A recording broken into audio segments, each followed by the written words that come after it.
Bonjour à tous. Alors, je pense que des gens vont continuer de se joindre à nous, mais on va lancer le webinaire de ce jour. Bienvenue à tous. C'est un plaisir qu'on vous accueille pour ce troisième cycle de webinaire, pardon. Et aujourd'hui, le thème abordé sera structurer et nettoyer les données, la base d'une bonne valorisation. Tout d'abord, on voudrait représenter le projet en lui-même. Euh, Jessica, merci. Donc en fait, Carte-ONG, c'est une organisation qui a pour but de soutenir les organisations francophones ainsi que les organisations humanitaires internationales dans les fins de gestion et de cartographie, de gestion de leur information et de cartographie. Et donc on soutient notamment en donnant des cycles de webinaires afin d'aider à la formation et au maintien des connaissances en matière de gestion de l'information. Euh, on va ensuite se présenter donc je me nomme Camille Erard et je travaille depuis un an pour Carte ONG et spécialisée en tout ce qui est gestion de l'information et aussi collecte de données mobiles. Et donc, je suis dans la même équipe que Jessica qui va se présenter maintenant à vous. Bonjour à tout le monde. Pour qui ne me connaît pas encore, je suis Jessica Bergametti. Je travaille pour Carton G en tant que chargée de la gestion de l'information depuis presque 3 ans. Et bienvenue à tout le monde. Je laisse la main à Mathilde. Bonjour à tous, merci de vous connecter si nombreux. Je suis Learning and Development Manager à Carte ONG et je collabore avec Jessica et Camille sur le projet GDOP notamment, mais aussi sur l'ensemble des projets de formation de Carte ONG. Et bon webinaire à tous. Donc, concernant le webinaire en soi, donc c'est une série de deux webinaires, un qui se produit donc aujourd'hui et le prochain le 25 novembre. C'est des webinaires qui fonctionnent en duo. Pourquoi? Parce que dans le premier webinaire, vous allez voir la structuration et le nettoyage d'une base de données. Et cette même base de données, en fait, on va l'utiliser dans le second webinaire pour faire une analyse quantitative et une visualisation pertinente. Et percutante sur Excel. Donc c'est vraiment un cycle de deux webinaires qui se suivent. Et donc, on vous invite à pouvoir participer aux deux pour avoir une vision complète de tout le process. Concernant le projet GDOP en soi, donc le projet GDOP, c'est un projet qui est financé par l'Agence française de développement, AFD, et qui a pour but de renforcer la gestion des données programmes des OSC francophones. Et donc, c'est dans ce cadre-là qu'on a aussi développé un Learning Corner, ainsi que l'IM Portal, où on publie des ressources à destination des organisations francophones et internationales. Euh, sur la prochaine slide, Jessica, on voudrait juste notifier donc voilà que c'est un webinaire qui a une contrainte horaire puisque c'est 1 heure et demie seulement. Et donc on va aller droit au but. On va essayer de vous donner toutes les bonnes pratiques pour que vous alliez rapidement. Effectivement, c'est pas exhaustif, mais si vous êtes intéressé par ce sujet, on vous renvoie également et va vous le donner dans le chat à la boîte à outils Excel qui est sur notre Learning Corner et qui là peut vous apporter un petit peu plus d'éléments si vous voulez aller plus loin.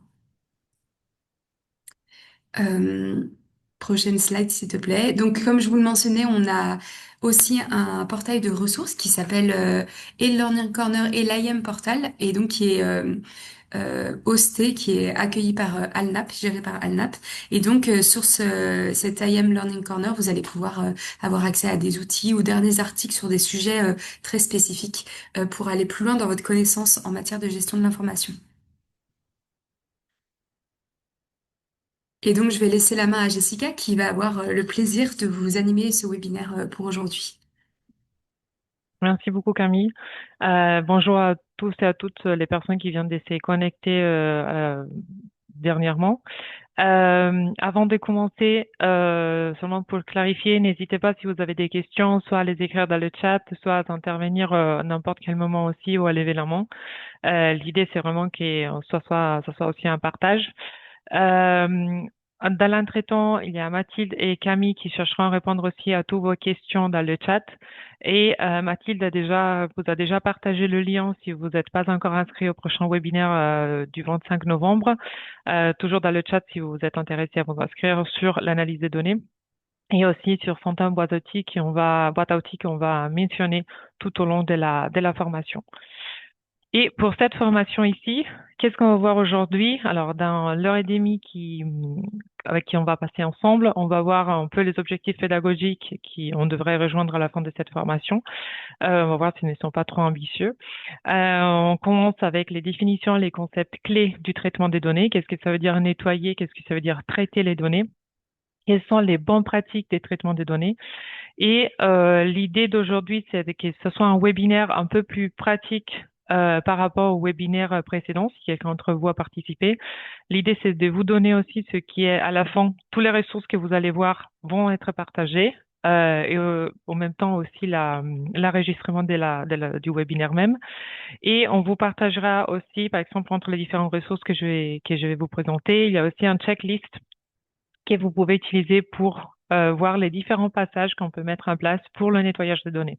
L'idée, c'est vraiment de vous donner des éléments pratico-pratiques et vous pouvez évidemment, jusqu'après le webinaire, chercher à implémenter dans vos nettoyages et préparation des données pour l'analyse. Et voilà. Pour commencer avec les objectifs pédagogiques, on n'a que deux objectifs, vu aussi le temps.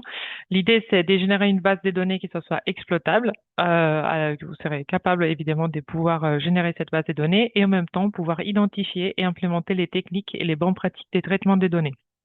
On cherchait au moins à mettre en place, si pas tous les bonnes pratiques, mais au moins certains de ces pratiques. Et pour ceux qui connaissent le cycle de gestion des données qu'on vous présente beaucoup de fois à Carte1G, dans le cycle de gestion des données, on a généralement deux phases principales, c'est la production des données d'un côté et l'utilisation des données. Le cycle de gestion des données a 8 phases. On commence généralement par la définition des besoins, comment concevoir et planifier, comment collecter, créer, traiter, nettoyer, valider, classifier, stocker, accéder, analyser nos données, partage, recevoir des retours et conserver, jeter, archiver. Sur chacune de ces phases, plus ou moins, on a des webinaires qui sont disponibles aussi sur notre chaîne YouTube. N'hésitez pas à la visiter. Aujourd'hui, on va voir la phase qui est dans le traitement, nettoyage et validation de nos données.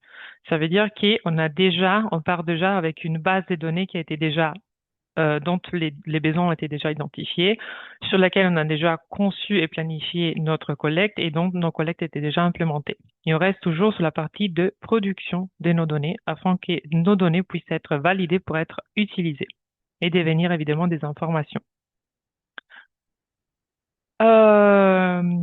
Si on parle de définition de traitement, nettoyage des données, je vous pose à vous la question, qu'est-ce que c'est pour vous le nettoyage des données? Vous pouvez l'écrire dans le chat, prendre la parole. Vous avez quelques secondes. Qu'est-ce que ça veut dire nettoyer, traiter les données? Dans l'entretemps, je vous lis, si vous écrivez dans le chat.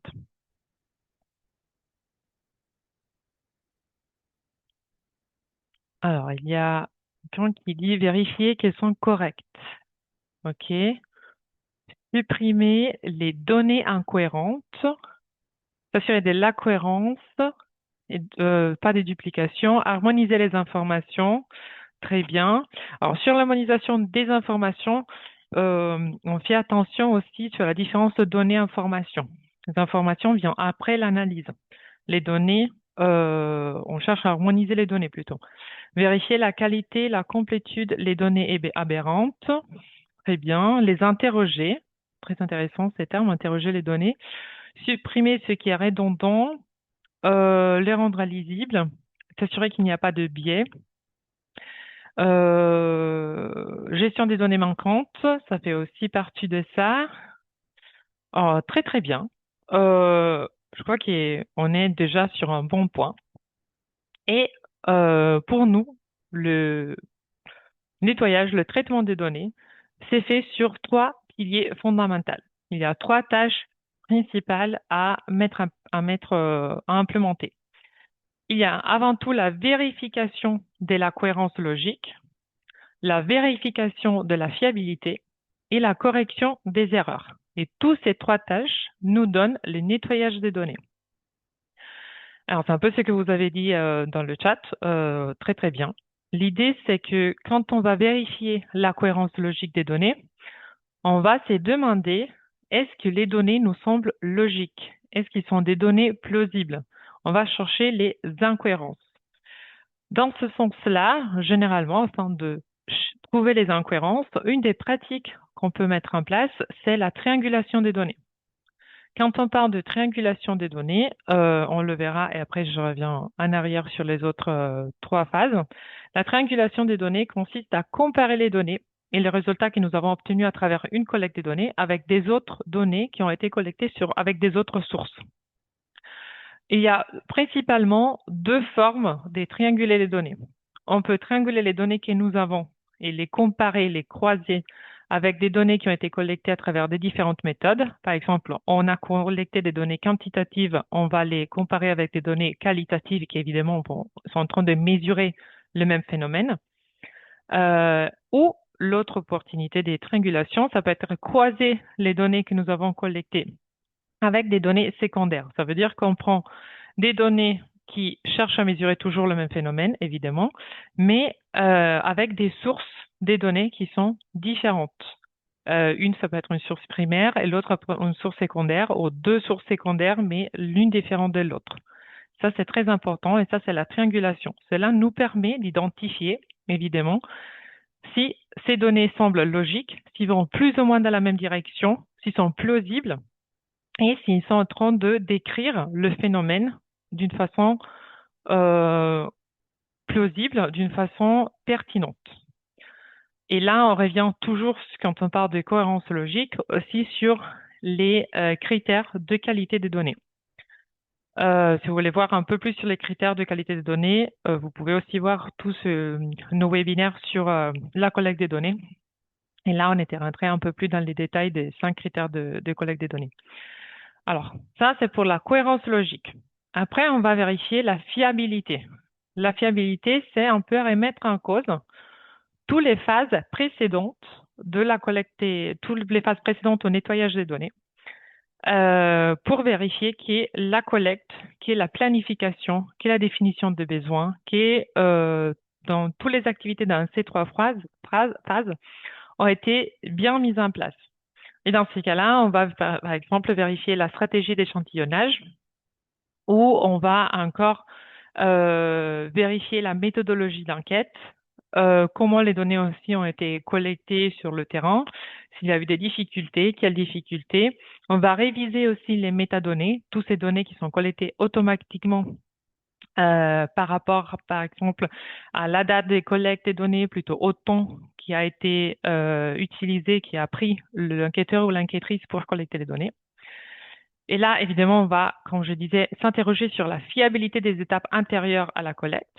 Et enfin, on va faire la correction des erreurs. Une fois que nous avons vérifié la cohérence logique et évidemment aussi identifié les incohérences, identifié les doublons, par exemple, dans le cas de la fiabilité, on va faire des corrections.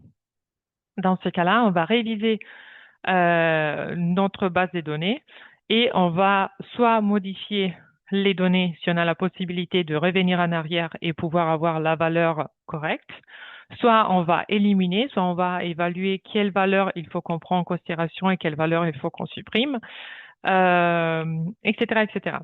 Et dans ce sens-là, on va s'en servir des certains outils, évidemment d'un journal de modification, dont je vous montrerai, on rentrera plus dans les détails après, qui vous permettra aussi de garder une historique de toutes les modifications que vous avez mises en place pour que, au cas où vous vous rendez compte que c'était une erreur, vous pouvez toujours venir en arrière et réviser, retourner sur les résultats bruts. Et là, c'est un peu sur qu'est-ce que ça veut dire nettoyer les données, des définitions. Est-ce que jusque-là, tout est clair? Est-ce que vous avez des questions, des doutes?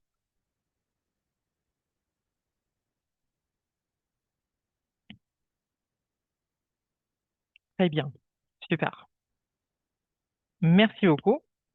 Et on va continuer avec la suite. Alors, comment on va traiter les données sur Excel? Avant de vous donner un peu la checklist et certaines bonnes pratiques, je vous demande quelles sont certaines bonnes ou mauvaises pratiques. Vous savez qu'ils sont mauvaises, mais ils sont utiles, vous n'avez pas du temps et vous les mettez en place. que vous mettez en place maintenant le traitement, nettoyage ou validation des données dans votre vie quotidienne, ou que vous savez que certains de vos collègues, si vous êtes superviseur, etc., ils le font, mais il n'y a pas de façon de l'éviter. Ou certaines bonnes pratiques, par contre, que vous mettez en place. Qu'est-ce que vous pensez que vous mettez en place ou que vous pensez qui sont des bonnes pratiques à mettre en place?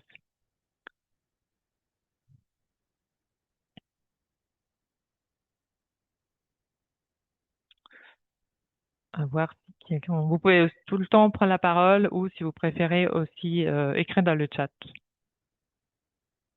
Alors, la mise en Voilà. forme conditionnelle. Oui, Ali Amadou, à vous. Oui, il y a la suppression automatique des doublons via les data, l'onglet data. OK, très bien, merci. Après, dans les chats, vos collègues mentionnent aussi la mise en forme conditionnelle, mettre de filtres, des outils de validation des données mises en forme conditionnelle dans Excel. Très bien. On va voir s'il y a des autres pratiques. On va voir si on va découvrir quelque chose ensemble aujourd'hui aussi. Alors, pas d'autres? Oui, s'assurer de la forme de la base des données. Très bien.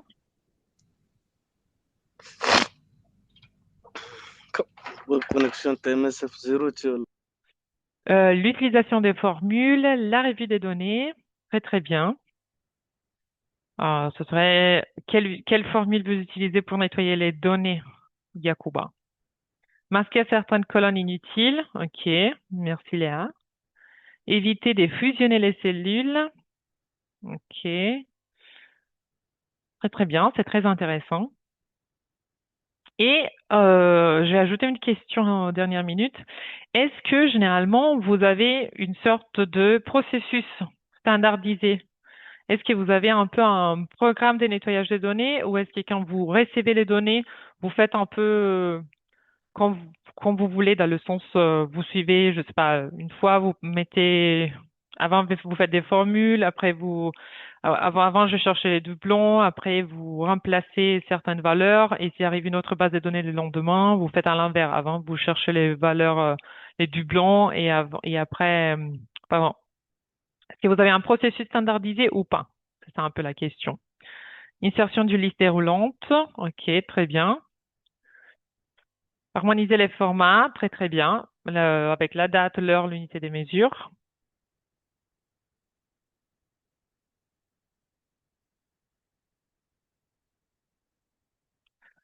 Au cas par cas, selon les données collectées et des besoins. OK, merci bien, Jonathan. Alors, l'idée d'aujourd'hui, continuer, c'est de vous donner un peu un checklist que vous pouvez mettre en place. Alors, maintenant, c'est petit, vous inquiétez pas.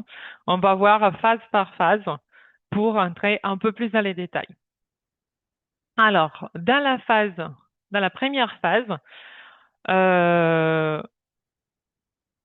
après, je lis aussi les chats. Alors, dans la phase numéro 1, nous avons la compréhension et la protection des données.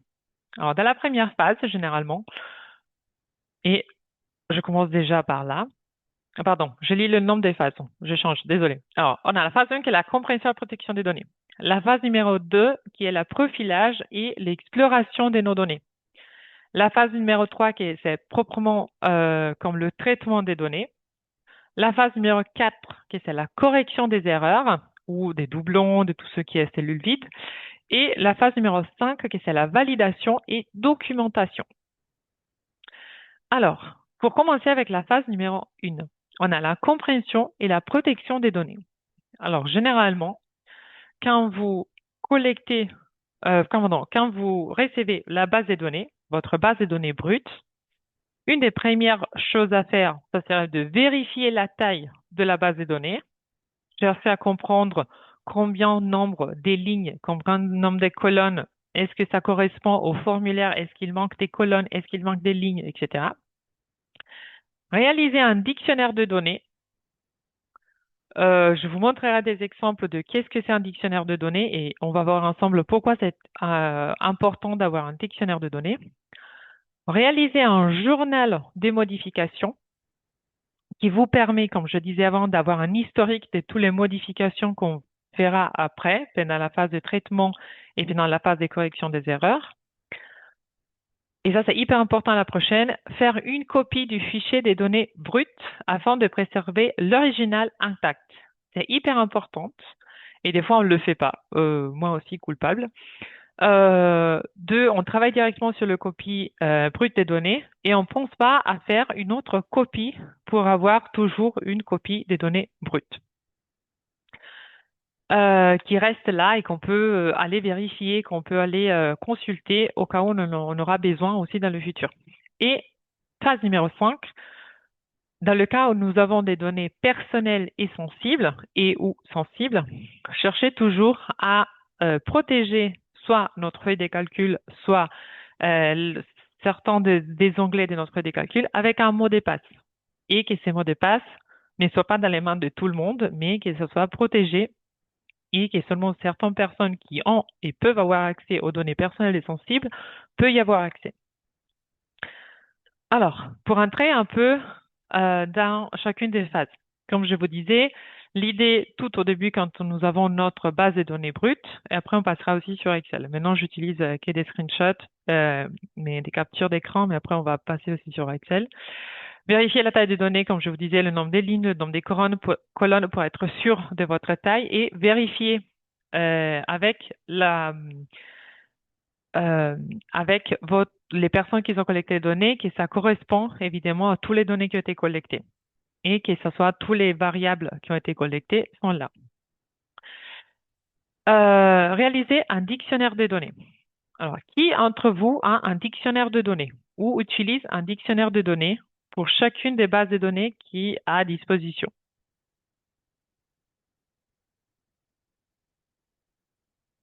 Est-ce que quelqu'un d'entre vous a un dictionnaire de données?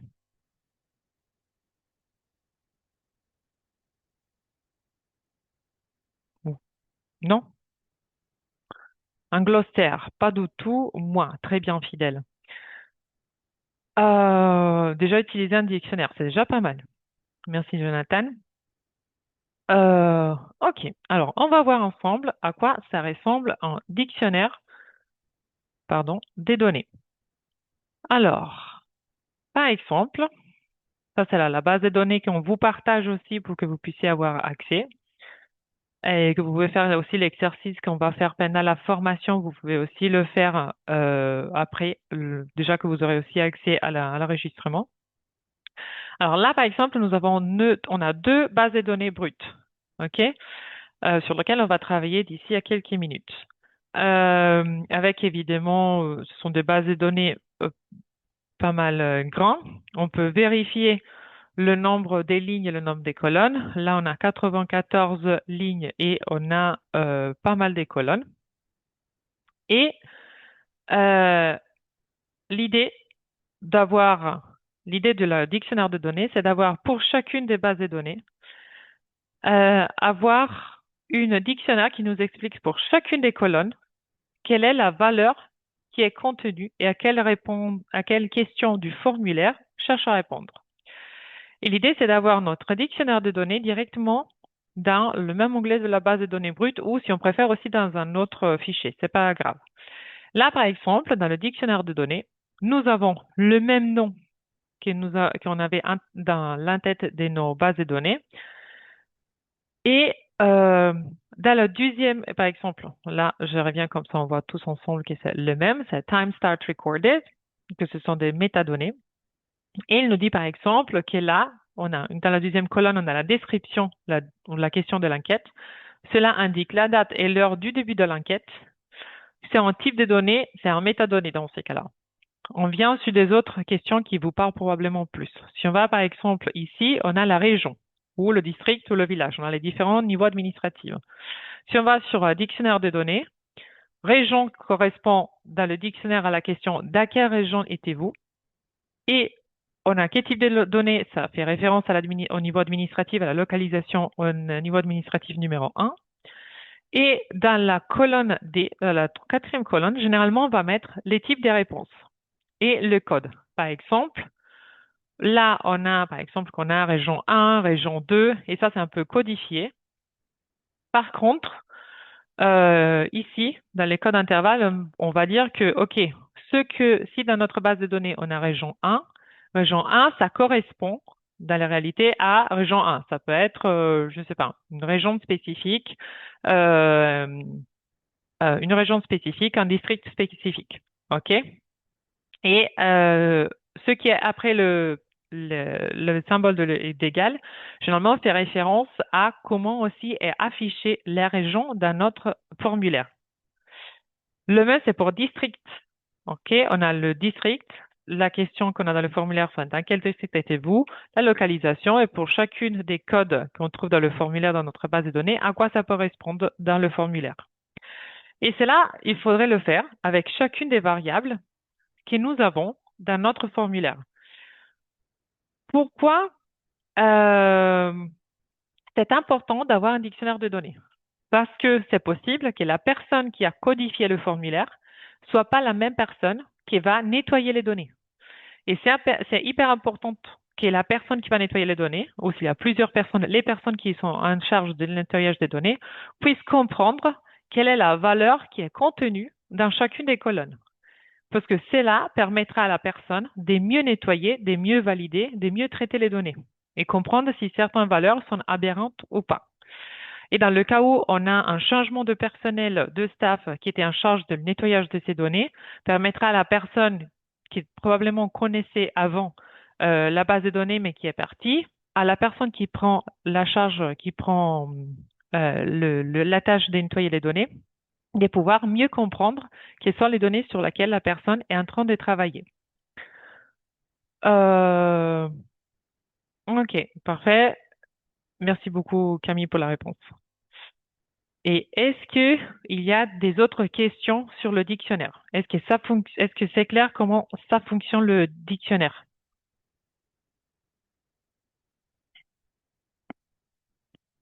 Très bien. Avec les ressources qu'on va vous partager jusqu'après la formation, il y aura aussi un peu un modèle de formulaire, un modèle de dictionnaire que vous pourrez aussi utiliser. Ce qui est important, c'est toujours de penser que oui, c'est un modèle qu'on vous propose, mais cherchez toujours à le personnaliser et à le rendre le plus proche à vos besoins et à vos nécessités.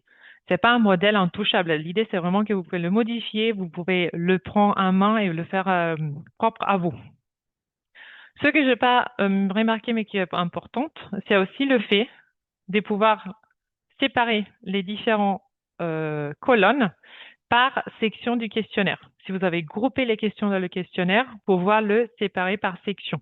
C'est là, ça vous donnera plus facilement de pouvoir trouver les différentes variables parce que vous savez dans quelle section ils sont et ça sera beaucoup plus facile de trouver la variable que vous êtes en train de chercher.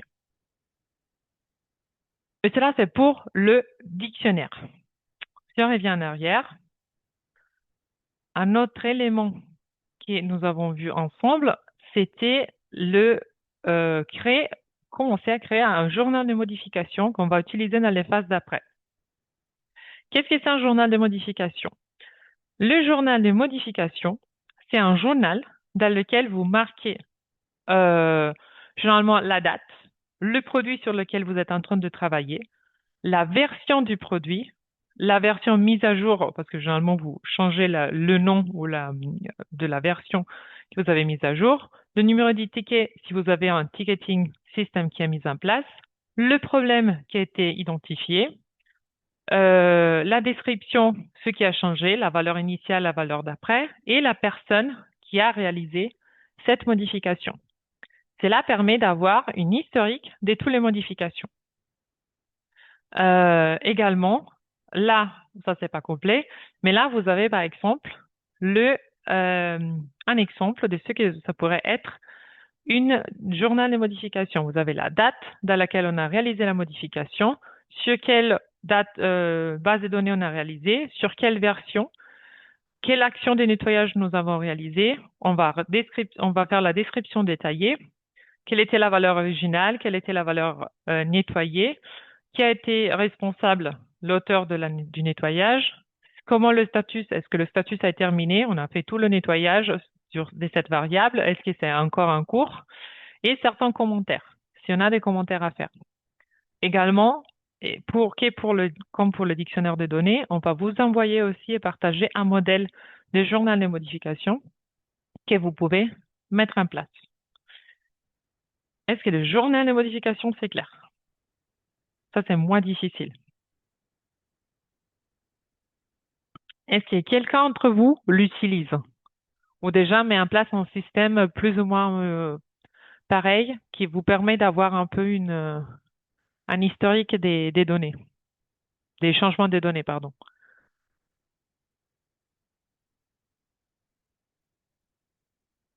Alors, pas des journaux. Je suis en train de vous lire dans le chat. Via Microsoft, historique de modification automatique. OK.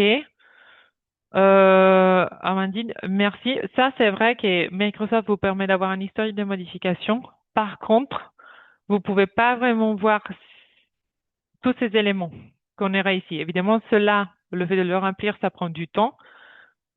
Par contre, ça pourrait être intéressant de voir, d'avoir toutes ces informations, surtout s'il y a plusieurs personnes qui travaillent dessus, et pour avoir une historique euh, dans, si on travaille sur la même base de données pour plusieurs années, par exemple, des fois, c'est intéressant de voir quelles étaient les modifications qui ont été implémentées ou s'il y a une erreur, sur quelle version des Microsoft revenir, des fois, c'est difficile. Par contre, je crois qu'avoir ça, ça permet évidemment d'aller directement à la date spécifique. Alors, le journal est mis à jour manuellement à chaque fois qu'on forme le fichier? Non, c'est pas mis à jour automatiquement, c'est à vous de le mettre à jour. Pardon, c'est pas mis à jour automatiquement, oui, c'est mis à jour manuellement. En fait, chaque fois que vous réalisez une modification, que c'est un peu la phase 3 et 4 qu'on verra jusqu'après, c'est à vous de remplir avec la date, l'heure des modifications que vous avez fait. Évidemment, ça prend plus de temps pour le modifier, mais en même temps, vous pouvez bien voir l'utilité de le faire. Et voilà. Alors, on était sur le dictionnaire de données. On a vu le journal des modifications. Comme je vous disais, l'idée, c'est toujours de créer aussi une copie de la base de données brute. Et à fur et à mesure, sur certains slides, je vous donne aussi certains raccourcis que vous pouvez utiliser pour le faire plus rapidement. Vous pouvez aussi créer, généralement, l'idée, c'est de créer une fichier qui ne soit pas, pardon, une copie qui ne soit pas intégrée dans le même fichier dans lequel on nettoie les données, mais que ce soit deux fichiers séparés et qui sont bien gardés, sauvegardés sur sur différents supports, que ce soit des supports en ligne, mais aussi des supports en local, pour les avoir toujours bien gardés. Voilà. Alors, souvenez-vous de faire une copie de votre base de données brute avant de commencer à travailler dessus.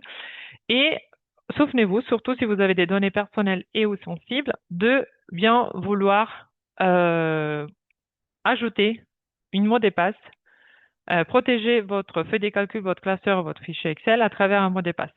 Ici, je vous ai mis les trois techniques. Comment vous pouvez protéger votre feuille de calcul, comment vous pouvez protéger votre classeur, ou comment vous pouvez protéger votre fichier Excel. Ce qui est important de se souvenir, même si je sais qu'il y a quelqu'un d'entre vous qui probablement connaît les techniques pour craquer au cas où il y a les mots de passe, ça c'est pas une bonne pratique à absolument éviter. Mais l'importante, et je vous l'ai mis bien en attention ici, c'est le fait que malheureusement, Microsoft ne permet pas encore de récupérer le mot de passe au cas où il va être perdu, va être oublié. Et c'est pour ça qu'il faut bien se souvenir des mots de passe qu'on utilise. On cherche, même s'il faut avoir des mots de passe qui sont faciles à souvenir, éviter tout le temps d'avoir des mots de passe qui sont 1, 2, 3, 4, ABCC, 0, 0, 0, 0, parce que sinon, évidemment, il n'y a pas vraiment une protection dessus. Cherchez à créer des mots de passe qui sont de au moins 8, 10, 12, possiblement 14 encore mieux caractères. Et cherchez à ne pas avoir les mots de passe sur un autre document. Cherchez à avoir des coffres-forts, des applications, des extensions qui sont possibles sur différents browsers pour, sur chercheur de recherche, moteur de recherche pour sauvegarder vos mots de passe, tout en évitant d'avoir des autres documents Excel sur lesquels vous avez tous les mots de passe de tous vos documents. Voilà. Alors, pour vous montrer rapidement, si on veut, par exemple, on veut mettre le mot de passe sur un seul feuille de calcul, ce qu'on peut faire, c'est qu'on fait un clic à droite, et là, il y a la possibilité de protéger la feuille. Là, on peut aussi décider d'autoriser les utilisateurs de cette feuille à faire, par exemple, à supprimer des lignes. On peut autoriser ou ne pas autoriser sur certaines activités. Une fois qu'on a décidé sur quel type d'autorisation on donne à la personne, on met le mot de passe. OK? On peut ajouter un mot de passe. Et une fois que nous avons ajouté notre mot de passe, maintenant je fais ce que je ne devrais pas faire, on fait OK. Là, on le remettre pour confirmer notre mot de passe et ce document est fermé. Évidemment, au moment où on cherche à rentrer à nouveau, il va nous demander le mot de passe. Et là, on peut aussi l'éviter. Au cas où on veut ôter la protection, on peut le faire. L'autre chose, et ça c'est pour protéger chaque feuille. Au cas où on veut protéger le document tout entier, il faut rentrer sur Fichier, Options, pas Options, pardon, désolé. Fichier, Informations, et là vous avez Protéger le classeur. Là vous pouvez chiffrer avec le mot de passe et vous avez aussi des autres options pour restreindre l'accès, pour protéger la structure du classeur, la feuille active, etc.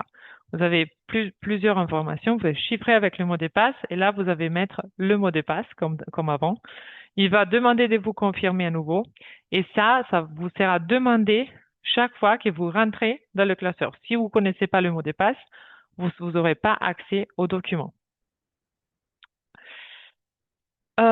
Et voilà pour la protection de vos données. Est-ce que jusque-là, tout est clair? Est-ce que vous avez des questions, des doutes? Ou est-ce qu'on passe à la deuxième phase? Tout est bon? Je vous prends des questions dans le chat. OK. Alors, on passe à la deuxième phase de notre checklist. Alors, là, on a le profilage et l'exploration de nos données. Il faut qu'on identifie la structure de nos données, les types de données. Ça, c'était quelque chose que vous aviez aussi mentionné dans le chat avant que je vous ai demandé quelles sont les bonnes pratiques. Évidemment, c'est le fait aussi d'identifier quelles colonnes sont des dates, quelles données sont des nombres, de textes, on a des chiffres, des décimales, etc. On cherche à commencer à détecter les anomalies. Quels sont les doublons, les cellules vides ou manquants, les formats incohérents, les incohérences sémantiques. Je vous ai mis des exemples sur, par exemple, le format incohérent, si on a des dates avec plusieurs formats, si on a des incohérences sémantiques, dans le cas où on a une âge négatif, une âge qui dépasse 100 ans ou 120 ans, évidemment, ça peut être un peu des incohérences. Et ce sont des éléments qu'il faut aller détecter. Je passe rapidement sur la phase 2 et je vous montre directement la phase 3 parce qu'on va faire toutes les activités directement sur Excel une fois qu'on voit la phase 3. Ne vous préoccupez pas, on va le voir ensemble. Alors, pardon, avant de passer à la phase 3, quand on parle de type de données, et c'était la première phase ici, quand il faut identifier les types de données, il y a différents types de données qui Excel nous montre.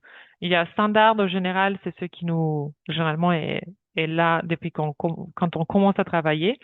Après, on a le nombre, on a la monnaie, on a la comptabilité, date courte, date longue, l'heure, le pourcentage, la fraction, tout ce qui est au niveau scientifique, le texte.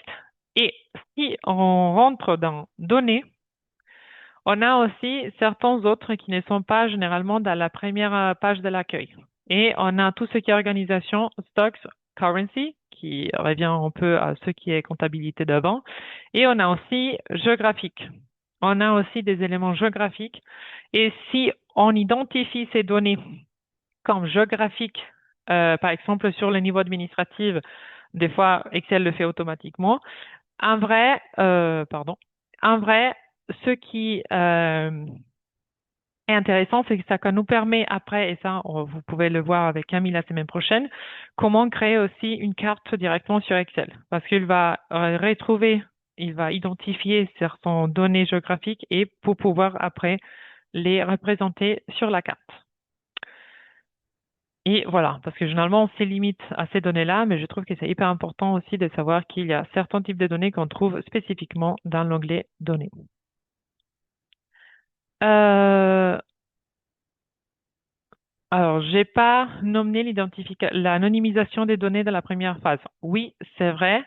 Des fois, et la raison pour laquelle je l'ai pas fait, parce que c'est des fois, pendant le nettoyage des données, on a besoin d'avoir encore accès à certaines données personnelles et sensibles euh, au moment afin de voir s'il y a certains doublons ou s'il y a certains euh, euh, doublons ou des fois on a besoin de croiser un peu les données et voir si tout ça correspond. L'anonymisation en soi-même, on peut des fois à la fois la faire à la fin à la fin des nettoyages avant de commencer l'analyse. Et il faut faire attention aussi quand on parle de anonymisation, parce qu'il y a différents degrés d'anonymisation. L'anonymisation, il faudrait faire un webinaire à part. On va pas le traiter dans ces deux webinaires parce que en fait c'est un gros sujet et on parle de anonymisation seulement dans le cas où on élimine, on supprime complètement toutes les données sensibles et toutes les données personnelles. Et il n'y a aucune façon pour revenir en arrière et pour revenir à la personne ou à l'organisation, ça dépend du sujet de notre enquête, ou à la famille. On parle généralement des pseudonymisations quand on va substituer les données personnelles sensibles avec un code qui nous permet toujours de revenir vers soit la famille, soit le ménage, soit la personne. Et pour décrypter, il y a généralement une autre feuille, un autre document où on a le numéro des codes et le nombre et toutes les données personnelles et sensibles pour qu'on puisse à un certain moment toujours faire le lien. Ça, c'est pseudonymisation. L'anonymisation, c'est vraiment quand il n'y a aucune façon pour revenir aux données, pour revenir en arrière et comprendre et pouvoir identifier à qui ces données appartenaient. Ou quand on a des données agrégées, ce qui rend évidemment les données anonymisées aussi. Et ça, c'est très important. C'est pour ça qu'on ne le traite pas parce que c'est vraiment un thème c'est hyper important d'un côté, c'est plutôt sur la protection des données. Mais en même temps, ça ferait sujet vraiment d'un autre webinaire. Voilà. J'espère je vais vous avoir répondu, Laure. Alors, ça, c'est pour le type de données. On va partir sur la troisième phase, traitement des données. Alors, une des phases qui est hyper importante et qui nous sert aussi pour identifier et après faire toute la phase de traitement, c'est celui de créer un tableau structuré de notre base de données. Une fois qu'on a créé notre tableau, on va renommer notre tableau. Et ça, c'est hyper important parce que renommer les tableaux et aussi renommer chaque colonne sont deux éléments qui vont être hyper importants dans la phase après d'analyse. Parce que si on a bien renommé nos tableaux et bien renommé chaque colonne de chacune des tableaux sur lesquels on va travailler, ça sera beaucoup plus facile pouvoir identifier les tableaux qu'on va utiliser après au moment d'écrire les formules et analyser nos données. On va appliquer les formats appropriés nos données. Le type de données qu'on a identifié avant, on va les appliquer à chacune de nos colonnes. On va ajuster visuellement la ligne et la colonne et on va faire une tableau qui soit beau à voir. Toute la partie esthétique, c'est pas seulement pour rendre le tableau beau en soi-même, c'est surtout parce que cela nous permet de le rendre plus visible et de mieux gérer, de mieux comprendre les différentes colonnes, les différentes valeurs et nous déplacer plus facilement dans notre base de données. Est-ce que quelqu'un d'entre vous pourrait me dire pourquoi est-il important au moment de commencer à traiter nos données, est-il important de créer un tableau? Pourquoi on crée un tableau et on ne travaille pas directement en posant des filtres dans nos en-têtes? Pourquoi est-il important de travailler avec des tableaux?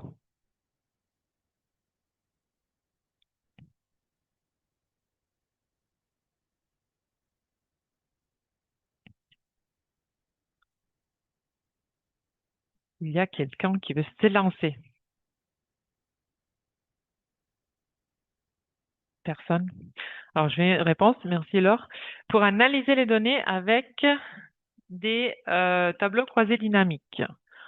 Pour définir la zone des données, merci Sabrina. Quoi d'autre? Évidemment, pour l'analyse, c'est très important. Pour définir aussi la zone aussi.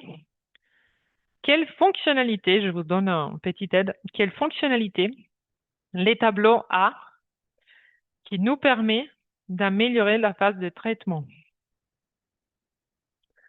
Ça permet de mieux structurer les traitements. Oui, mais pourquoi? Pour faciliter référence au nombre des colonnes. Oui, mais celle-là, c'est plutôt sur la phase d'analyse. Pour nommer les tableaux. Nommer les tableaux, on a vu que c'est la phase 3.2. Mais pourquoi on crée les tableaux? Pourquoi est-il important de créer les tableaux? Pour faciliter l'analyse par Excel et délimiter la zone totale. Oui, évidemment, ça va aider à l'analyse. Mais alors, pourquoi est-il important de le faire pour le traitement? Pour automatiser les données. Oui, c'est vrai. Formater les données. OK.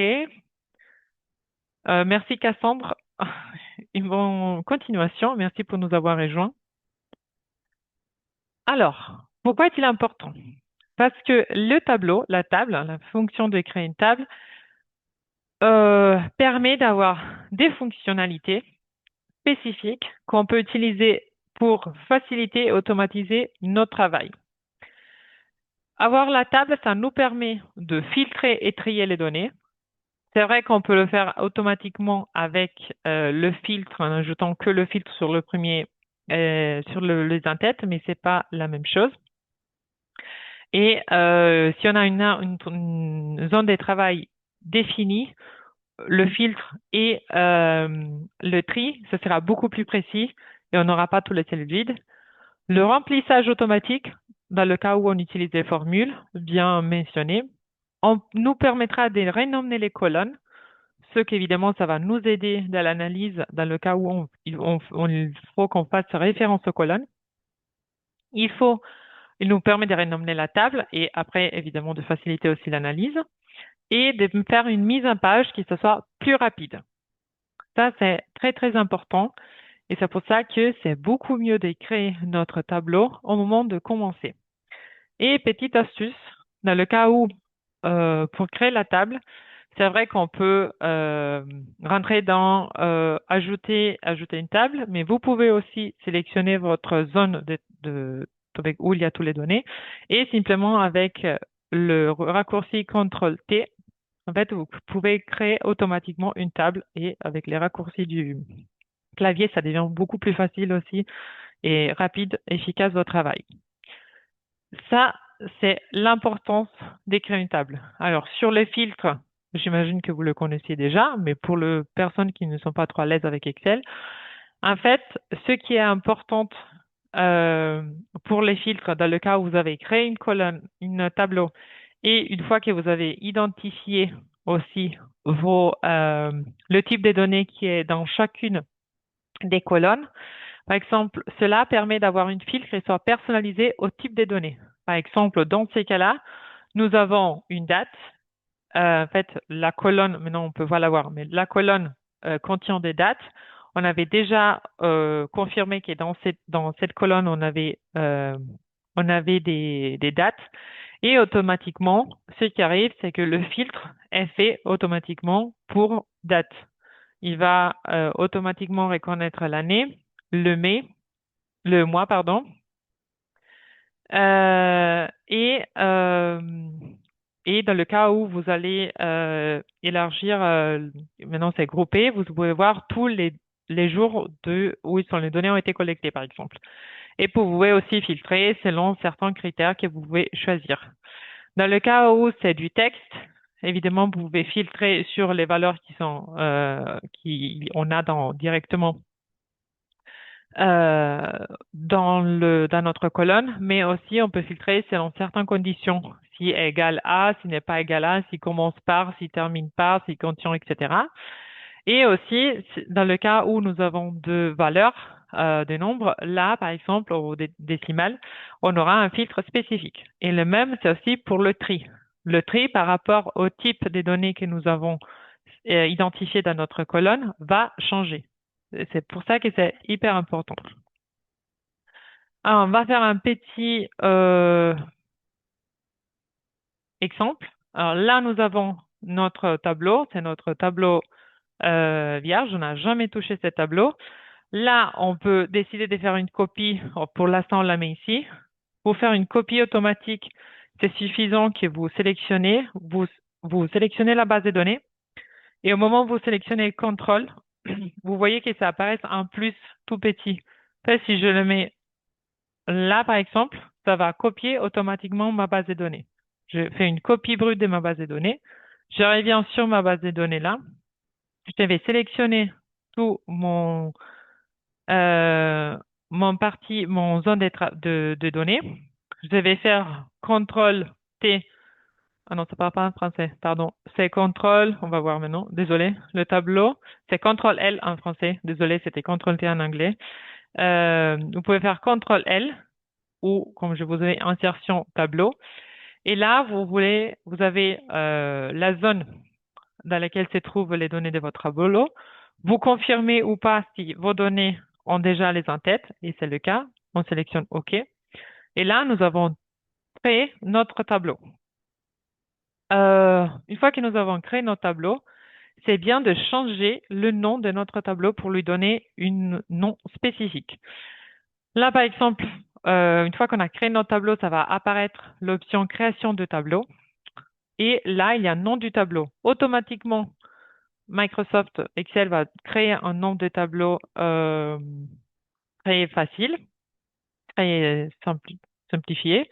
Et vous pouvez mettre, je ne sais pas, base des données générales, par exemple. Je ne sais pas si base des données ménage. Ok, ça c'est le ménage. Et voilà, on a créé notre base de données. Et l'autre chose que vous pouvez faire, c'est aussi de renommer vos colonnes.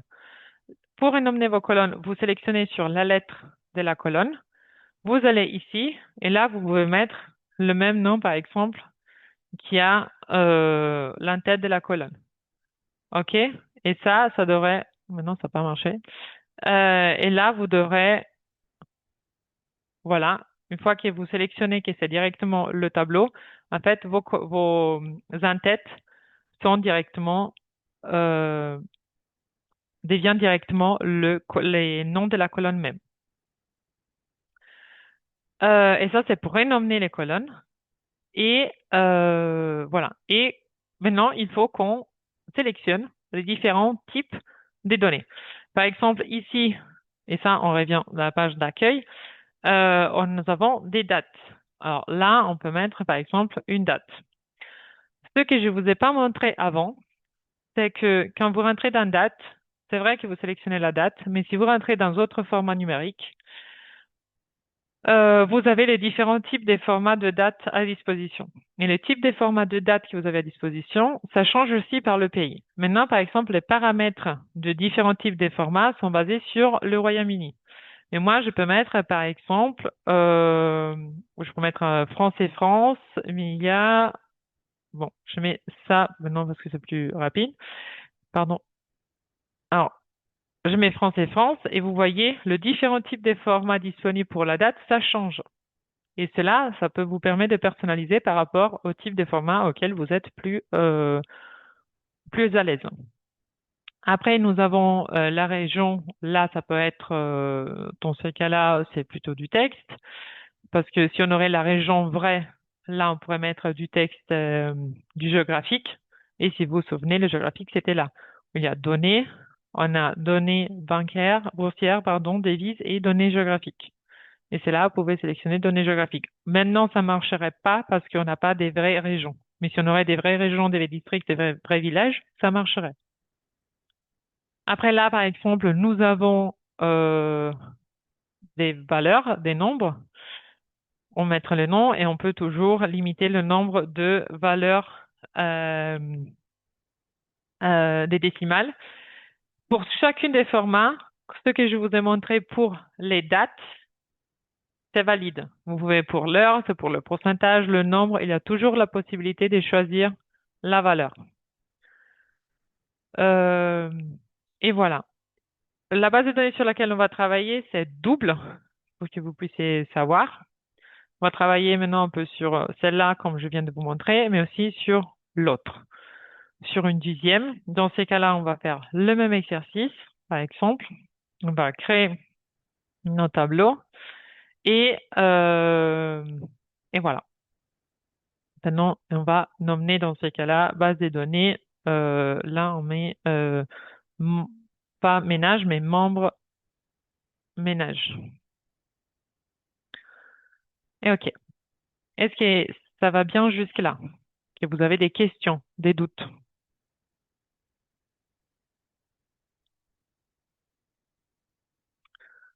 OK. Euh, et pour revenir à ce que je vous ai montré avant, le type des filtres disponibles et la possibilité de les trier aussi va changer par rapport au type des données que nous avons. Ici, c'est de la date, ça va être trié du plus ancien au plus récent. Dans le cas et le filtre aussi est déjà par année. Si on va sur là où on a mis le texte, ça va être trié par ordre alphabétique et le filtre aussi. Et si on a ici sur le nombre, on a évidemment du plus petit au plus grand, ça va être changé personnalisable. OK. Ça, c'est pour les formats des données. Alors, si on revient là, et ça, c'est pour le format des données. Ça, c'est ce que je viens de vous montrer. Et l'autre chose à faire, ça serait de la mise en page de votre tableau. Au moment de faire la mise en place de votre tableau, c'est le fait de, par exemple, séparer tous les variables qui sont contenues dans chacune des colonnes par section. Il y a la section 1, la section 2, 3 et 4 et les renommer pour que ce soit plus simple de vous les lire, la base de données va être plus compréhensible et généralement la mise en page de votre tableau, ça devrait aussi correspondre avec un parallélisme avec votre dictionnaire de données pour que les deux soient lisibles et plus facilement et un aide à lire l'autre. L'autre élément, c'est évidemment comme figer vos données. Vous pouvez aussi figer les volets de votre base de données et aussi vous pouvez grouper ou masquer votre ligne et colonne. Ça, c'était quelque chose qui a été mentionné. Et je vais vous montrer la différence entre grouper vos données et les masquer. Et cela, ça peut être aussi un élément utile. Par exemple, si nous n'avons pas besoin des métadonnées tout au début, on peut décider soit de les masquer, et dans ces cas-là, ils sont là, et en fait, on les voit, on peut pas les voir. Ou l'autre chose qu'on peut faire, c'est de sélectionner les colonnes, mais de décider de ne pas les masquer. On décide de les grouper pour que ce soit plus facile après d'ouvrir et de les voir ou de les masquer. Et dans ces cas-là, ce qu'on fait, c'est qu'on rentre dans Données et on cherche à grouper. On va grouper et vous voyez, on peut grouper les premières trois colonnes parce qu'on n'a pas besoin, mais dans le cas où on va en avoir besoin, c'est beaucoup plus facile parce on peut les grouper ou dégrouper. Et ce qui est intéressant aussi de grouper les colonnes, c'est qu'on peut le faire sur plusieurs niveaux. Ça veut dire que si à un moment j'ai besoin de grouper tous ces premières colonnes, je vais également grouper et en fait, je peux grouper sur différents groupes. Vous voyez? Et ça, c'est beaucoup plus facile que seulement en utilisant masquer. Surtout parce qu'on a aussi un contrôle. Est-ce que jusque-là, tout est bon? Est-ce que vous avez des questions, des doutes? Est-ce que vous avez découvert quelque chose de nouveau? On peut donner nom au groupe. Non, c'est pas possible encore de nommer les groupes. Ça, malheureusement, pas. Euh, Pas de questions. Parfait. OK. Alors, ça, je viens de le vous montrer. Comme vous voyez, c'est tout écrit aussi dans les slides. Comme ça, si vous avez tous les passages sont là. Et on passe à la phase 4 et 5 de notre traitement de données. Alors, dans la phase 4, nous avons généralement ce qui est la détection des doublons et des valeurs incohérentes, la suppression des doublons et les modifications des incohérences, la recherche des cellules vides ou manquantes et le remplacement aussi des valeurs manquantes. Dans le cas où vous avez des données qui sont du texte, ce que vous pouvez faire, c'est aussi d'utiliser l'option certaines formules que je vais vous montrer pour soit les mettre tout en majuscule, minuscule, éliminer les doubles espaces ou mettre, si vous avez des noms, des prénoms, des fois, c'est un peu tout en majuscule, minuscule pour le rendre plus propre. Et aussi la standardisation des formats pour garantir un peu une cohérence entre toutes les lignes. Et dans la phase 5, qui c'est un peu la fin du cycle, c'est évidemment, on va vérifier que toutes les modifications vont respecter les qualités, les critères de qualité que nous avons établis depuis le début. Et ça, on peut le faire évidemment à travers les journaux de modification. Évidemment, dans la phase 5, on va documenter chaque étape du nettoyage dans le journal de modification. Ça, c'est pas vraiment dans la phase 5, mais c'est plutôt tout au long de notre nettoyage et validation, parce que c'est à chacune des étapes qu'on fait une modification qu'on va remplir notre journal de modification. On va décider où on va conserver le journal de modification et la copie finalisée de notre jeu de nettoyage. Et enfin, on va faire une discussion des groupes aussi sur les enseignements qu'on a tirés, les bonnes pratiques retenues, les difficultés que nous avons rencontrées, les améliorations possibles. C'est important aussi de faire de l'apprentissage aussi sur la partie des nettoyages des données. Dans chacune des étapes de gestion des données, on peut faire de l'apprentissage et on peut partager avec les équipes. On peut, par exemple, chercher, on a rencontré des difficultés, la personne qui a nettoyé les données a rencontré des difficultés sur les nettoyages parce que les données étaient mal collectées. Évidemment, faire des retours aussi à les équipes qui ont collecté les données, ça peut être intéressant pour améliorer la collecte ou pour améliorer, par exemple, la codification du formulaire pour que ce soit plus clair, etc., etc. L'idée, c'est vraiment que aussi le nettoyage soit une partie importante de notre cycle de gestion des données, parce que des fois, c'est un peu laissé à côté, et on puisse aussi en tirer des enseignements, des bonnes pratiques et partager aussi avec les équipes. Mais ça, c'était jusqu'à la fin. Je suis revenu tout d'un coup. On vient à la phase 4. On a encore une vingtaine de minutes. Et l'idée, c'est de vous laisser une 5-10 minutes aussi pour qu'on puisse en discuter ensemble, si vous avez des questions ou des doutes. Alors, on a vu que dans la phase 4, l'idée, c'est de chercher et éliminer les doublons. Alors, une première option pour chercher, éliminer les doublons et ou chercher, identifier des éléments uniques, c'est la possibilité d'utiliser la mise en forme conditionnelle. Dans la mise en forme conditionnelle, qui se trouve toujours dans l'accueil, on a la possibilité de chercher les valeurs dupliquées. Généralement, on cherche les valeurs dupliquées dans une colonne où on a des identifiants uniques, où on a par exemple soit le code du ménage, soit nous avons le code d'identification de la personne, soit nous avons l'identifiant unique de notre formulaire, etc. Et cela, ça nous permet d'identifier les duplicats, mais aussi les valeurs uniques, je vous montrerai, avec au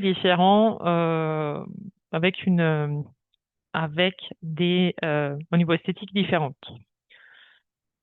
Ou aussi, si on veut aller directement au but et tout en éliminant, sans vérifier les valeurs qui sont doublées, grâce à la création du tableau, on peut aller dans le design du tableau et là, il y a la possibilité de éliminer, supprimer automatiquement nos duplicats, nos doublons. Et là, va apparaître une fenêtre et cette fenêtre nous montre où le système doit aller chercher les doublons. Voilà, on va les faire les deux en même temps. Alors, là, par exemple, alors je reviens sur celle d'avant. Je peux, par exemple, chercher les doublons d'un autre identifiant unique pour voir s'il y a d'identifiants qui sont des doublons ou pas. Alors, je vais sélectionner ma colonne. Là, je vais seulement chercher, je rentre dans accueil, mise en forme conditionnelle, règle des mises en surbrillance des cellules. Et là, j'ai valeur en double. Je sélectionne et j'ai dit de sélectionner les valeurs en double ou je peux aussi voir les valeurs uniques, par exemple. Valeur en double, remplissage, je peux décider dans quelle couleur. Et là, elle me montre évidemment qu'il y a toutes des valeurs en double, mais parce que ce sont les membres du ménage. En vrai, il y a les mêmes membres du ménage qui se répètent. Ce n'est pas un bon exemple en vrai. Attendez, je me suis confondu avec la base de données. C'est là. Là, on a toujours l'ID de nos formulaires. On va faire le même. Mise en forme conditionnelle, règle, valeur en double. Là, toujours, on décide de valeurs en double qui peuvent être en rouge. On sélectionne OK et on vérifie. Il y a deux valeurs qui sont doublées. Pourquoi on a deux fois le même formulaire? Là, on peut aller vérifier toutes les autres données et on peut voir qu'ils sont le même. Et là, on peut décider, par exemple, qu'on va supprimer un des deux données.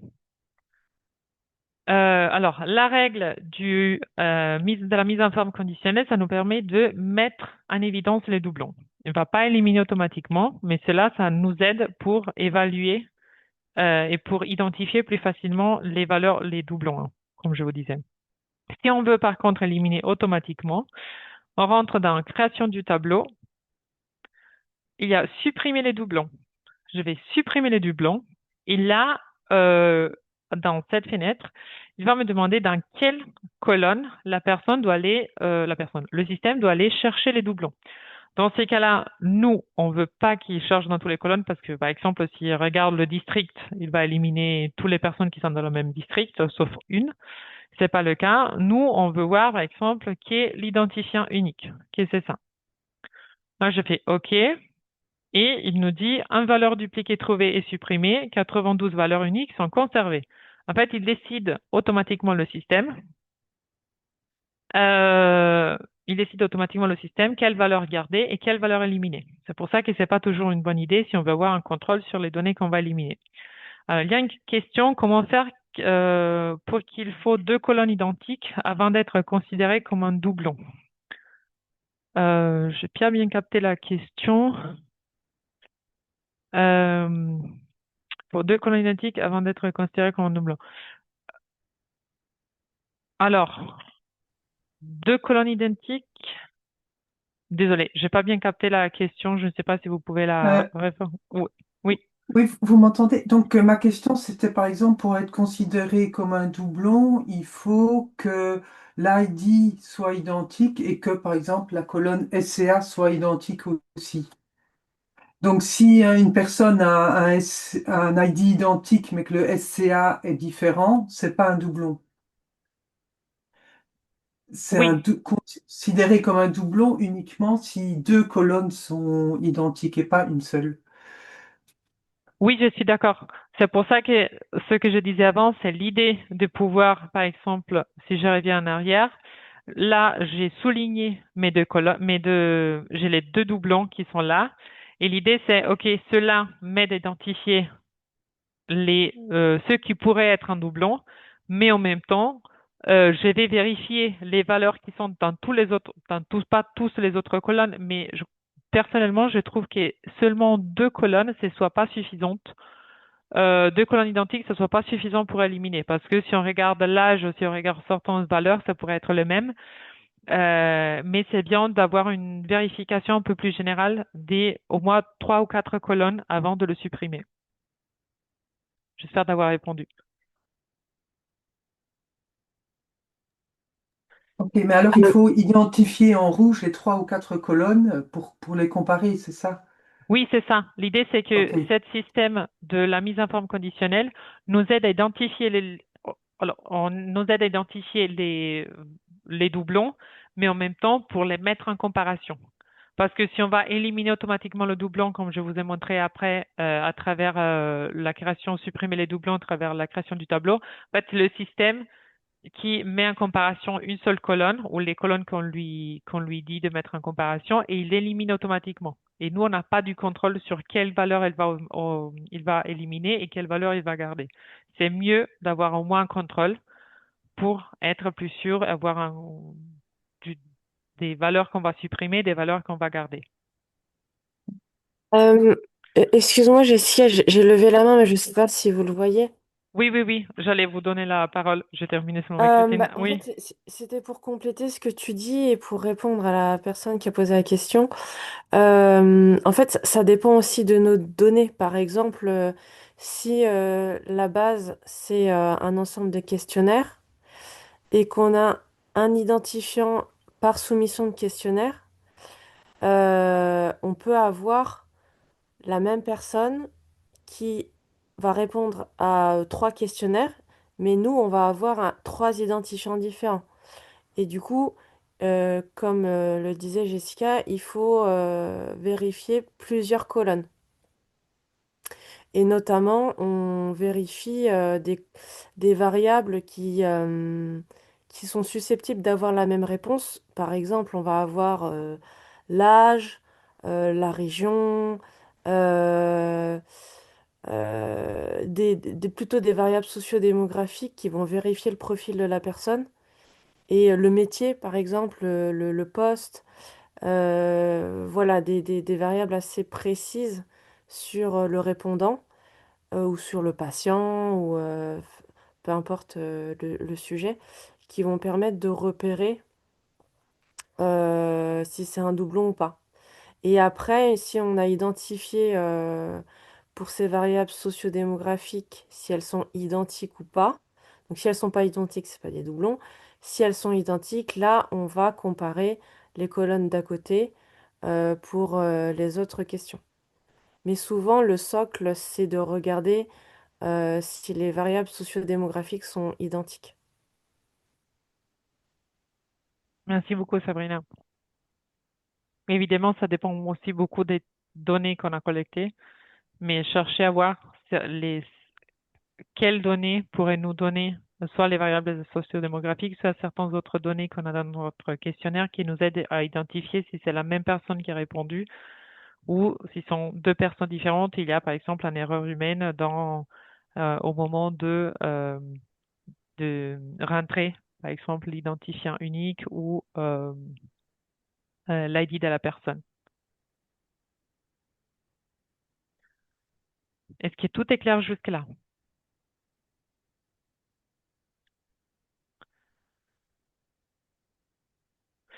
Euh, non, dans ce sens-là, vous pouvez le faire, mais c'est une formule un peu plus avancée. Mais c'est possible soit de le mettre en rouge, soit d'avoir une autre colonne qui dise que si cette question, en fait, c'est avec la formule si la réponse de la colonne X, c'est égal, si les valeurs se répètent dans la colonne X, Y ou Z, dans ces cas-là, alors dans une colonne, je mets la valeur oui ou la valeur non, etc. Mais ça, oui, on peut le faire. C'est à travers des formules si qui nous permet d'ajouter des conditions. C'est un peu plus avancé par rapport au niveau de notre webinaire. OK. Ça, c'est pour les doublons. L'autre élément, c'était sur, euh, c'était sur trouver les cellules vides ou des cellules où les valeurs sont manquantes. Si on a des cellules dans lesquelles les valeurs sont manquantes, ça peut conduire à des analyses qui sont paresseuses. Et c'est pour ça que c'est tout le temps pas tout le temps, mais c'est recommandé de remplacer les valeurs manquantes, soit avec un zéro, dans le cas où ce sont des colonnes où il y a une valeur chiffrée en nombre, ou avec un NA si ce sont plutôt des colonnes de texte. Euh, ou dans le cas où il y a plusieurs valeurs manquantes et cela peut aller, il y a plusieurs valeurs manquantes, où il y a des valeurs, beaucoup de valeurs aberrantes, etc. On peut aussi décider de éliminer, supprimer la ligne, supprimer le questionnaire, l'enquête dans ce cas-là, pour éviter que cela soit puisse aller modifier les résultats de notre analyse. Alors, par exemple, comment on peut aller chercher les valeurs, les cellules manquantes? Alors, dans ces cas-là, ce qu'on peut faire, on peut aller dans, euh, non, je rentre ici, accueil, on va faire chercher, euh, et là, on va, pardon, je me suis perdu moi-même. Je suis habitué en anglais, pardon. Généralement, on devrait avoir vers de chercher sur, euh, alors, je vous montre, pas filtrer, alors, l'embrasser. Et là, on peut avoir la possibilité de remplacer les valeurs, par exemple, les valeurs qui sont vides avec des autres valeurs, que ce soit par exemple des valeurs zéro. Et là, je peux aussi soit remplacer tout, soit je peux aussi chercher. Dans ce cas-là, elle dit ils ont pas trouvé des cellules qui sont vides. Par exemple, si j'ai enlevé ça et je vais le refaire, euh, je vais rechercher tout et il trouve, voilà, dans ce cas-là, celle-là. Ou sinon, je peux chercher soit je peux aussi décider de lui demander de chercher soit par feuille, soit par ligne, ou et de regarder aussi dans les formules. Ou sinon, je peux sélectionner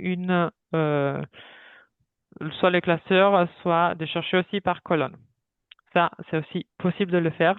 Et c'est à travers ça que vous pouvez rechercher automatiquement, ou si vous pouvez le faire, et voilà, c'est ça. Si vous voulez le faire automatiquement avec le clavier, c'est CTRL H et ça vous ouvre automatiquement. Vous pouvez soit seulement rechercher, soit directement remplacer. Et ça, c'est pour la recherche aussi des cellules vides. Ne biaise pas les calculs pour des statistiques descriptives, par exemple. Alors, merci Jonathan pour le contrôle H. Merci. Et concernant la question si remplacer les cellules numériques par un zéro puisse biaiser les calculs des statistiques, c'est ce, comme je disais, il faut faire attention. Généralement, ça dépend. Alors, on peut remplacer la cellule vide par un zéro ou par un NA qui n'est pas disponible. Dans le cas où, ça dépend beaucoup des valeurs que nous avons dans la colonne et il faut faire la réflexion si cela peut biaiser ou pas. Parce que des fois, la cellule vide en soi-même peut aussi, ce que je disais, on peut laisser la cellule vide dans certains cas, ça dépend aussi des statistiques qu'on veut faire. Et le sujet sera inclus dans l'analyse pour les autres variables, mais on va essayer de ne pas utiliser les cellules vides au moment de l'analyse. Ça, c'est notre exemple. L'idée, c'est que c'est pas que tout le temps il faut substituer avec 0 et 1. Il faut évidemment évaluer si cela puisse biaiser ou pas les analyses qu'on fait d'après. Et sur la base de ça, on va soit substituer, soit garder le 0, soit garder le 0, soit mettre le N1. Concernant la raccourci en anglais, c'est le même. C'est toujours CTRL H. Ça change pas pour Christine. Voilà, voilà. Et l'autre élément que je voulais vous montrer, c'est plutôt au niveau du texte. Et cela, c'est pour la mise en forme de vos textes. Là, pour Christine, dans le cas où vous avez aussi la formule en anglais, je l'ai en tout cas laissée. Et ici, je vous ai mis la formule en français. Alors, La formule superspace, ça utilise pour normaliser les espaces. La formule non propre s'utilise pour mettre les majuscules à la première lettre de chacune chaîne du texte. Minuscule va convertir tout le texte en lettres minuscules et majuscule va mettre tout le texte en majuscule. Alors là, par exemple, des fois ça arrive. Si on veut avoir un texte propre, par exemple sur les noms et prénoms des personnes, généralement il faut qu'on ajoute une colonne. On va ajouter une colonne. On va sélectionner soit plus, soit on va sélectionner égal. On va taper notre formule. Dans ces cas-là, on a toujours les suggérances qui Excel nous fait automatiquement. Dans ces cas-là, on utilise le superspace. Et après, on sélectionne la formule, on sélectionne la colonne des références et on ferme. Et on sélectionne tab ou on ferme la parenthèse. Et là, il va nous mettre le texte tout égal. Pardon, ça va éliminer s'il y a plusieurs espaces. Par exemple, il va faire un seul espace entre chacun des mots. Dans le cas où on veut que, là je vais ajouter une autre colonne, dans le cas où nous voulons avoir les lettres majuscules chacun, on utilise nom propre. Et là, on sélectionne nom propre, on sélectionne toujours le test, tab. Et là, par exemple, ici, c'était un nom tout en majuscule que j'ai mis évidemment maintenant pour que vous puissiez comprendre. Et là, ça va le mettre minuscule. Par contre, il ne va pas éliminer les espaces vides.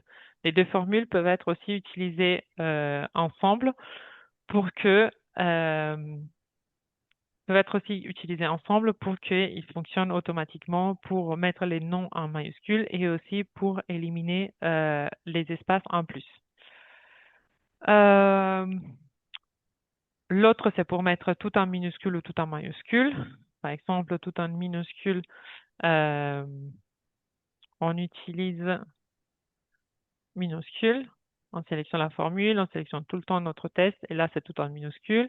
Et également, si on décide de le faire tout en majuscule, on met la formule majuscule, on sélectionne toujours notre texte et référence, et voilà, on aura tout en majuscule. Et si après, on veut substituer la colonne originale, on peut prendre la valeur qui est ici, on fait copie, et on va sur la colonne d'origine. Et dans ces cas-là, souvenez-vous de faire coller des valeurs. Parce que autrement, ça marche pas. Parce qu'il prend tout ce qui sont il prend la formule. Et là, seulement si vous copiez les valeurs, la formule, vous n'aurez pas un erreur. Voilà. Et ça, c'est pour le texte. Et le dernier élément, on a encore 1 minute. Chercher à remplacer, je vous l'ai montré, c'était convertir. Dans le cas où, c'est toujours avec le texte. Dans le cas où, par exemple, dans ce cas-là, vous avez le nom et le prénom qui sont ensemble et vous voulez les avoir dans 2 colonnes différentes. Dans ces cas-là, par exemple, on utilise la formule convertir, pas la formule. On rentre dans, données, on sélectionne notre ligne. Et là, je vous le montre rapidement parce qu'on n'a pas trop de temps. Là, ce que vous pouvez faire, vous créez une autre colonne et une fois que vous sélectionnez les valeurs que vous voulez séparer sur 2 colonnes différentes, vous allez sur Données et vous allez aller sur de texte à colonne. Et là, vous avez la possibilité de choisir quelle est la valeur qui sépare les deux mots que vous avez à disposition, que ce soit une valeur, soit un nombre des mots fixes, soit un élément comme un caractère, que ce soit un point, un espace comme dans notre cas. Une fois que vous choisissez quel est l'élément qui sépare, il vous montre un peu une preview de comment ça va être séparé sur 2 colonnes différentes. Et après, vous pouvez confirmer où les valeurs vont être séparées. Et là, vous avez le résultat. Si on le fait rapidement ici, On sélectionne, on va sur données, on va faire convertir. Là, par exemple, on va utiliser un espace parce que c'est celui qui sépare le nom du prénom. On va faire suivante. Ce qui sépare, c'est l'espace. Et là, par exemple, on voit l'aperçu. On va voir les noms d'un côté et les les prénoms sur une colonne et les noms sur une autre colonne. On fait suivante, on confirme. Voilà. Il va créer automatiquement une autre colonne si on n'a pas une colonne vide. Et c'est comment va être le résultat. Et là, on arrive à la clôture jusqu'à temps. Mais est-ce que vous avez des questions ou des doutes?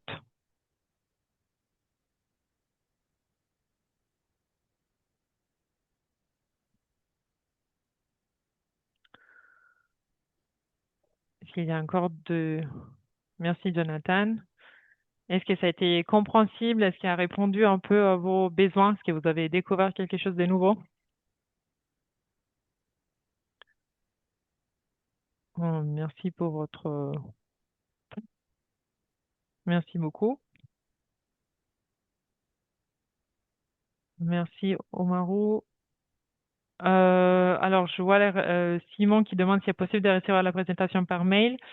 Alors, oui, on va vous partager la présentation par mail. On va vous partager un document avec toutes les ressources que je vous ai montrées et les ressources en soi-même, que ce soit le checklist avec les différentes étapes du nettoyage des données, que ce soit aussi le journal des modifications, le dictionnaire de données pour que vous puissiez avoir des modèles. Et pour l'intitulé de la phase 5, rapidement, voilà. C'est là, c'est correct, c'est validation et documentation. Ça, c'est pour ISE. La partie essentielle de la structuration, parfait. Je vois s'il y a des derniers. Oui, vous aurez accès à la checklist. Je regarde les dernières questions. Et sinon, parfait. Super. Je crois que tout est bon. Je ne sais pas si Camille ou Mathilde, vous voulez ajouter quelque chose pour terminer. Merci à tous d'avoir participé à ce webinaire et merci Jessica pour cette présentation claire. Je suis sûre qu'on a pu tous apprendre un ou deux tips, même si on est déjà, pour certains, vous êtes déjà calés en Excel, mais c'était voilà une bonne leçon pour faire étape par étape. Et on vous attend pour le webinaire prochain qui sera sur l'analyse quantitative des données et sur la création d'un dashboard Excel en direct. Parfait. Merci Merci à beaucoup à tous. tous. À la Bonne prochaine fin de semaine, journée. à mardi prochain. Merci, au revoir. Au revoir.